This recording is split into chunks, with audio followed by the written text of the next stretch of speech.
day, September 13, 1812, British warships sent a downpour of shells and rockets into Fort McHenry in Baltimore Harbor, relentlessly pounding the American fort for 25 hours.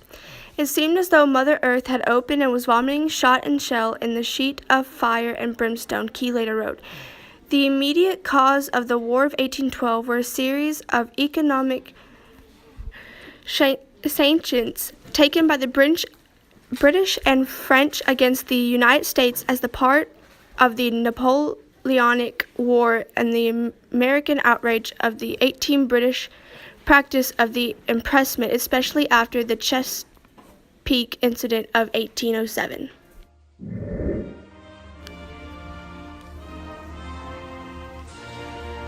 Francis Scott Key, a 35-year-old American lawyer, went to Baltimore and located the ship where Beans was being held and discussed his release.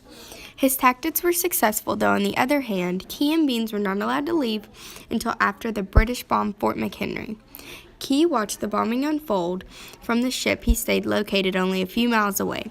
24 hours he waited. The British were incapable of destroying the fort and eventually gave up. Key put his thoughts on paper while still aboard the ship, setting his words to the tune of a popular English song.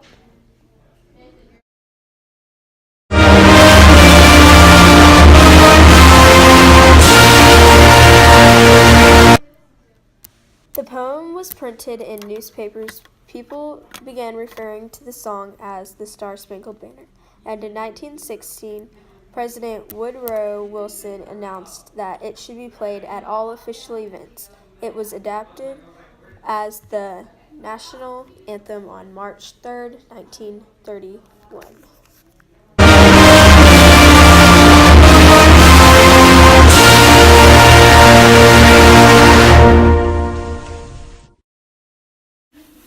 Sadly, Francis Scott Key later died of pleurisy, which is an inflammation of the tissues that line the lungs and chest cavity on January 11, 1843. These events inspired one of the nation's most famous patriotic songs. The War of 1812 is a little-known war in American history.